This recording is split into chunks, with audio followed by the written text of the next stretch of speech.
Good evening and welcome to Rajya Sabha TV. I'm Aishwarya Kapoor with News Tonight. Let us begin by taking a look at the headlines. In a radio address to the nation, Prime Minister Narendra Modi reiterates commitment to bring back black money, praises schemes for specially abled children. In Maharashtra, Chief Minister Devendra Fadnavis allots portfolios to his ministers, says alliance talks with Shiv Sena are still on track. Congress rallies behind Robert Vadra over his response to a journalist's query, even as BJP calls his behavior inappropriate. Moscow ignores sanctions to back separatist vote in Ukraine despite widespread disapproval by the West. Our big focus after a week of debate on the black money case, Prime Minister Narendra Modi has broken his silence on the matter. He said effort to bring untaxed money back in India is on right track and promised to remain committed to the job. However, the government and the SIT still remain unsure of the amount. Take a look. मेरे प्यारे देशवासियों, करीब एक महीने के बाद मैं फिर से आज आपके बीच आया हूं. In his second radio address to the nation on Sunday, Prime Minister Narendra Modi vowed to bring back black money.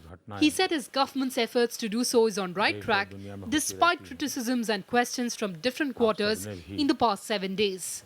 However, both the government and the Supreme Court appointed SIT remain clueless about the exact amount still. जहां तक काले धन का सवाल है, black money का सवाल है, मेरे देशवासी आपके इस प्रधान सेवक पे आप भरोसा कीजिए. मेरे लिए ये आर्टिकल ऑफ फेथ है. भारत के गरीब का पैसा जो बाहर गया है वो पाई पाई वापस आनी चाहिए. ये मेरा कमिटमेंट है. देश के लिए तो वापस मनी लाना अच्छा तो है, पर कितना आता है वो तो कोई जानता नहीं. अभी कितना फॉरेन में है, अभी कितना है वो भी कोई जानता नहीं है. वो सब रूमर्स चलती है. ये रूमर्स कितनी सच्ची है वो तो देखना पड़ेगा. But the political circle is abuzz over the poor promise made by the PM to bring back untaxed money. The opposition parties say the nation is growing impatient after he failed to live up to it.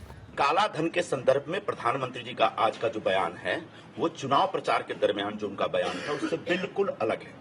चुनाव प्रचार के दरमियान उन्होंने vote मांगते हुए लोगों से appeal की थी कि हमारे देश के लोगों का अवैध पैसा विदेशी बैंकों में इतना है कि वो सब लाया जाएगा और सबको 3-3 लाख रुपए मिलेगा. आज प्रधानमंत्री जी कहते हैं उनकी सरकार को पता नहीं कितना ब्लैक मनी है. प्रधानमंत्री बनने से पहले तो बता दिया कितना है, तो यहीं पर जो है शंका और सवाल जो है उठते हैं. This government is committed in seeing to it that no stone is left unturned to bring back the black money. In an effort to crack down on such untaxed funds, the SIT is set to open a channel of communication through which anyone can share definitive information. The step is aimed at detecting and prosecuting all direct or indirect instances of illegal generation of funds and evasion of government taxes. Bureau Report, Rajya Sabha TV. In his second ever radio address today, Prime Minister Narendra Modi also pitched for his pet project, Clean India. He said a proper implementation of the campaign may go on to serve the poor in a big way.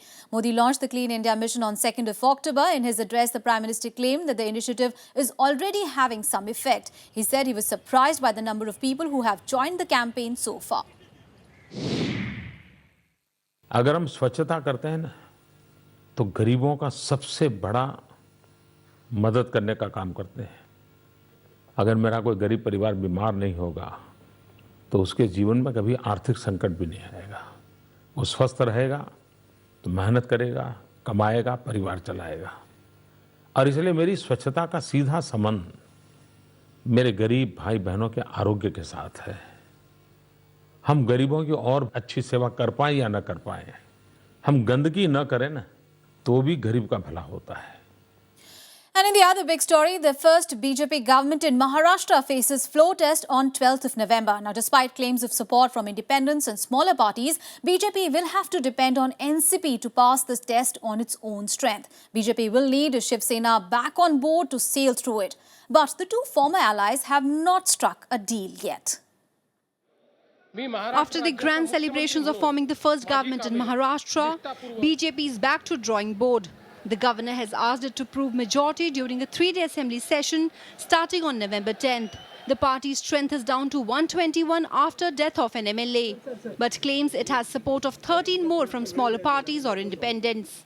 The party still needs NCP to stay true to its promise of outside support to survive the crucial floor test. Otherwise, the party will fall short by at least 10 seats of majority. BJP can breathe easy if talks to bring Shiv Sena back in fold succeed. The party has 63 members to ensure BJP doesn't have to worry about proving majority. In an interview to NDTV, Chief Minister Devendra Fadnavis said he is confident of a reunion of two parties with the talks on track. But Shiv Sena has also asked the BJP to announce the party's entry into the government before the trust vote. According to party sources, Sena now wants an equitable share in the government, including the post of Deputy Chief Minister. Fadnavis has already allocated key portfolios to his 10-member Council of Ministers. It remains to be seen if the two sides reach an understanding before the next weekend. Bureau Report, Rajya Sabha TV.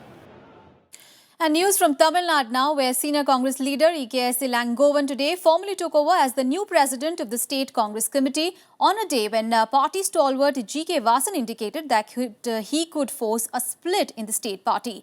Ilangovan, however, dismissed all such talks as speculation. Trouble for the Congress in Tamil Nadu.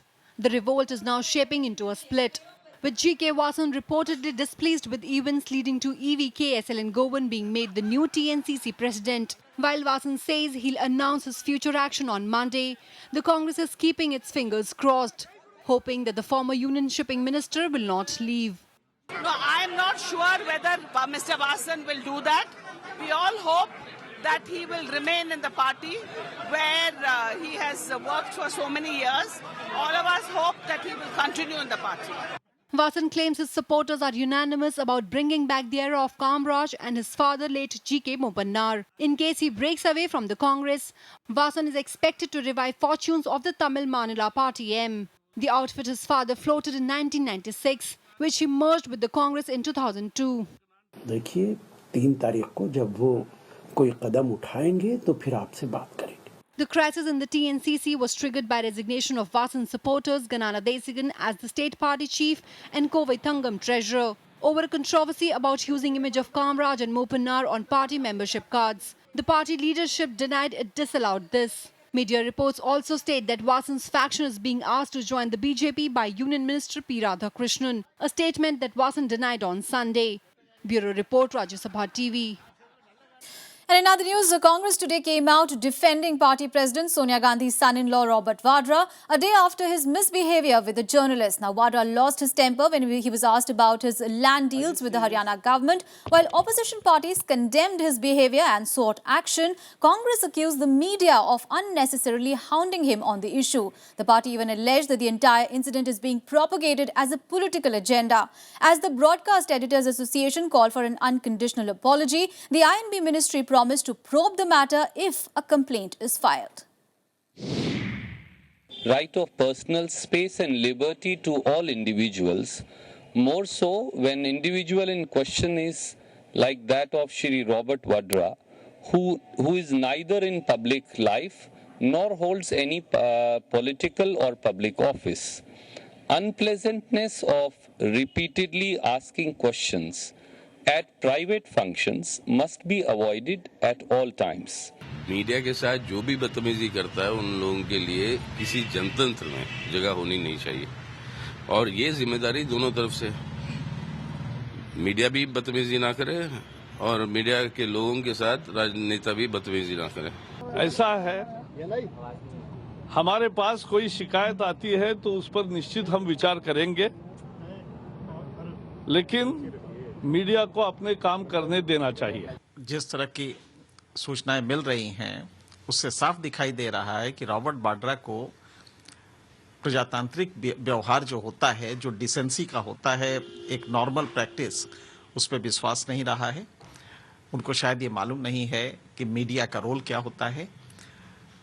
All right, shifting focus now, in Andhra Pradesh is building its capital around the centrally located Vijayawada and Guntur region. The state government is proposing a land pooling mechanism to acquire land from the farmers. The idea being to encourage people to benefit from the development of a capital city.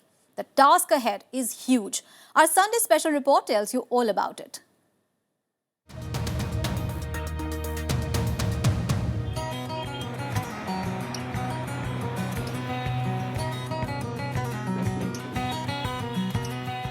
Early this year, Vijayawada was the nerve center of the fight to keep Andhra Pradesh united. It may have lost its battle after a separate Telangana was formed, but it's now won the distinction of becoming the new capital of the residual state. In doing so, the state cabinet seemingly overruled arguments of the 2014 Sivakrishnan committee that said highland costs could be a bottleneck in acquisitions. The government has demarcated 17 villages in the Guntur district, located in the 30-kilometer periphery of Vijayawada. The new capital will be built in 5 years on 6 sectors of 5,000 acres each. The region will also depend on the advantage of having a 6-lane national highway on one side and the Guntur-Vijayawada rail line on the other. We used to wonder why Vijayawada is not given such a prominence even from our childhood days, because it happens to be not happen to be a district headquarters. Because entire India is connected by rail, as well as we have got plenty of water facility over here. After Hyderabad and Visakhapatnam, Vijayawada in coastal Krishna district is Andhra Pradesh's third largest city. It is relatively prosperous and the place of origin for many thousands of NRIs. As an educational hub, it has many professional colleges, besides a flourishing automobile accessories industry. So if we can develop Vijayawada as an IT hub or anything, or manufacturing units, if we increase industries and like that, we can retain them in Vijayawada, because most of them after completing their studies, they are migrating to other states or areas and all. If we can retain them, we can have much value creation to Vijayawada as well as to the state. The challenges ahead for the new capital will of course be the creation of assets to rival the likes of Hyderabad. Any infrastructure available here, we have to start from right from scratch, and the necessary buildings for the administration and the assembly is to be newly built here in Vijayawada. Right now, however, the real estate industry in the city is in a delirious spin. Land costs are touching 2 lakh per square yard. Tourism and the hotel industries are queuing up to exploit the business opportunity. Being going to be a capital, this year also will increase, and hotel industry will give a big boom to the... In 10 years, the capital city of Hyderabad will go over completely to Telangana. But by then, the people of Andhra Pradesh would be hoping they have a worthy enough replacement. Kriti Mishra, Rajya TV.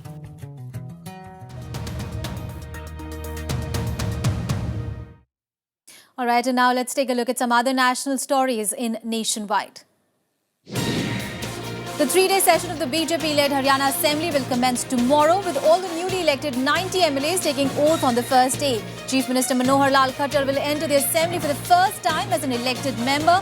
Former Chief Minister Bhupinder Singh Hooda will be seated on the opposition benches alongside the INLD. At least 14 people were killed and 11 others injured after a bus fell into a gorge in Chamba district of Himachal Pradesh. The private bus carrying 25 people was on its way to Himri in Saluni region when the driver lost control. The bus fell into the 100 feet deep gorge. 12 people were killed on the spot. A massive fire broke out in a textile factory at around 6 in the morning at Gorakhpur district of Uttar Pradesh. Losses are being estimated in millions. However, no casualties were reported. The cause of the fire is yet to be ascertained. The Jammu and Kashmir government imposed curfew in several parts of the region ahead of Muharram processions on Sunday. Security personnel manned the streets in main city of Srinagar to prevent any mishap.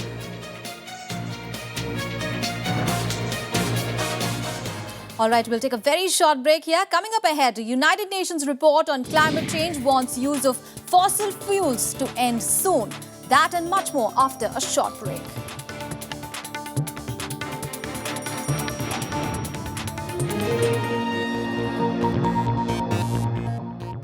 Welcome back after the break. Let's move on in the bulletin now. India today told Mauritius it won't amend the bilateral tax treaty that could hamper relations between the two countries. Now, this was conveyed by External Affairs Minister Sushma Swaraj during her meetings with the top leadership of Mauritius, including President Rajya and Prime Minister Naveen Chandra Ramgoolam. She said, and I quote her now, India was in the process of reviewing the double taxation avoidance agreement and will not do anything to that will adversely impact the island nation's ties with India. Quote unquote. Sushma Swaraj is in Mauritius on a 3-day visit.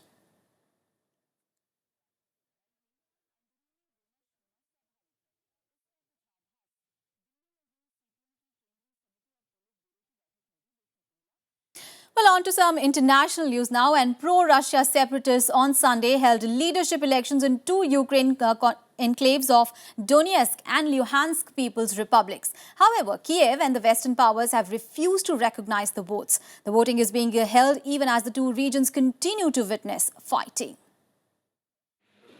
Barely a few days after Ukraine voted to grow closer to the West, separatists in the East holding controversial presidential and parliamentary elections. Elections that only Russia is backing. Экономику мы сможем вернуть все, что утратили, наладить производство, построить государство. The elections are aimed at legitimizing the military regimes that control Donetsk and Luhansk.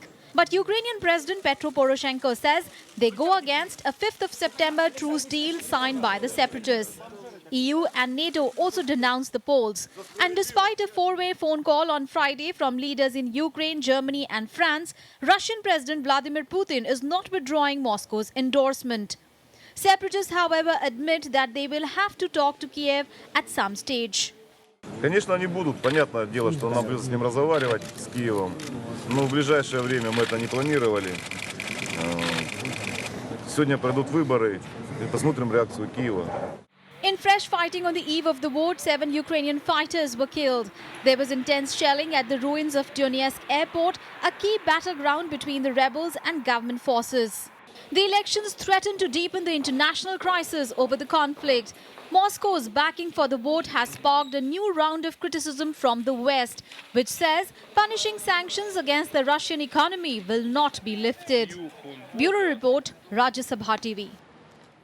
And in some cause for concern, a United Nations report on climate change has claimed that time is running out to avert its worst effects. Now, the report by the Intergovernmental Panel on Climate Change has advised countries to stop greenhouse gas emissions totally by 2100. The report says that most of the world's electricity must be produced from low-carbon sources by 2050. The UN report has once again pointed out that unrestricted use of fossil fuel could cause severe and irreversible damage. It said that inaction would cost much more than taking the necessary action now. And if we do nothing, then by the end of the century, you can see the substantial decrease in yields that would take place. And with a growing population and higher incomes, you can imagine food scarcity and food security and the whole issue of starvation and hunger become very large threats. And in other news, a day after Virgin Galactic's Spaceship 2 crashed, its founder Richard Branson said that the space tourism program will continue if they could learn what went wrong. Meanwhile, the US Transport Safety Agency said that the investigation into the crash could take about a year. Take a look.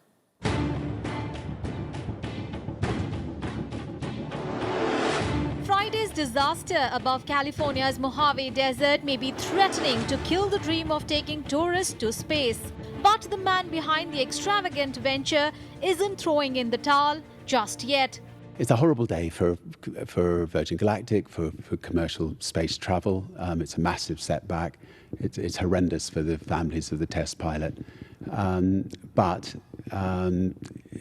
we've now got to pick ourselves up, and I've now got to motivate the 400 engineers who worked so hard on this program for the last few years, and find out what went wrong. The head of the US Transport Safety Agency says investigation into the crash could take about a year. If it's something that is not fixable, then obviously it's very serious. But obviously we're hopeful that it'll be something that can be fixed. The agency will look at the evidence for 4 to 7 days before considering the more extensive data that could take a year. However, Virgin Galactic will be able to conduct further test flights in this period. When the debris field spans that large an area, then we know there was an in-flight separation. If it had crashed together, then all the pieces would be close to each other. But that spread of the data of the debris field tells us that it was an in-flight separation. And of course, the question then is, why did that happen? So that's what we are exploring. That's what our investigators are examining. Spaceship 2 broke up at an altitude of 45,000 feet shortly after separating from its mothership on Friday. One pilot was killed while the other was injured. Virgin Galactic had hoped to launch commercially in 2015.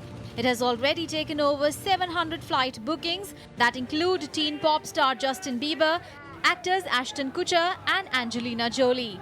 Branson was hoping to travel on the first flight. All that is now in doubt. Bureau Report, Rajya Sabha TV. And here is a look at some other news from across the world in our special segment, Global Buzz. A special court of Bangladesh sentenced to death Mir Qasim Ali, a senior leader of the largest Islamic party. Ali was found guilty on charges of killing, torture and abduction during the war to break away from Pakistan in 1971. It is the second capital sentence in a week for the mass killings during the war. Opposition parties and civic groups in Burkina Faso took part in a mass rally on Sunday in protest against the army takeover after the resignation of President Blaise Compaoré. It came hours after the army said that Lieutenant Colonel Isaac Zida was chosen as the nation's transitional leader. Fighting between Kurdish rebels and Islamist militants intensified in the Syrian town of Kobani a day after Iraqi Peshmerga forces crossed into the border into Syria. About 150 Kurdish troops travelling with heavy weapons approached the border, accompanied by Turkish security forces. The African Union Commission will deploy another team of medical workers this week to Ebola-hit countries in West Africa to help fight the virus. According to the coordinator of AU medical team, the team comprises more than 50 members currently undergoing a pre-deployment briefing to prepare them for the mission.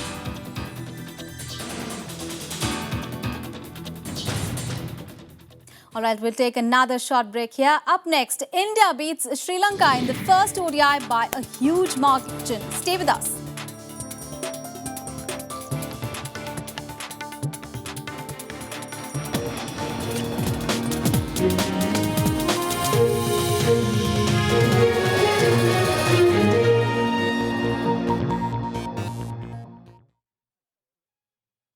Welcome back after the break. On to some cricket news now. And India defeated Sri Lanka by 169 runs in the first of the bilateral ODI series today in Cuttack. Now, Sri Lanka folded for a meager 194 runs, chasing a target of 364 runs put up by Indians. Ishant Sharma took 4 wickets, while Umesh Yadav and Akshar Patel took 2 wickets each.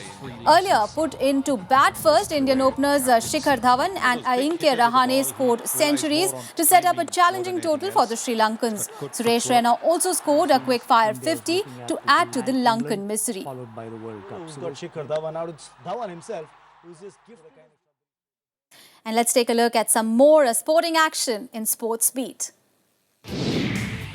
Tens of thousands of mourners attended the funeral of South Africa's national football team captain Senzo Meyiwa. The funeral was organised at Moses Mabhida Stadium in Durban. Meyiwa Senzo was shot dead near Johannesburg on 26th of October. Bayern Munich enjoyed a dramatic 2-1 win over Borussia Dortmund with a penalty by Arjen Robben. Robben scored the penalty in the 85th minute of the game. The defeat drops Dortmund to 16th place on 7 points following their 7th loss in 10th league.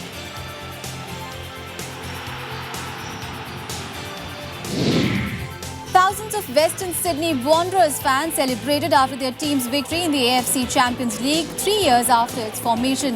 In the early hours of Sunday morning, the Western Sydney suburb of Parramatta was awash with sea of red and black as the fans sang, danced and banged drums.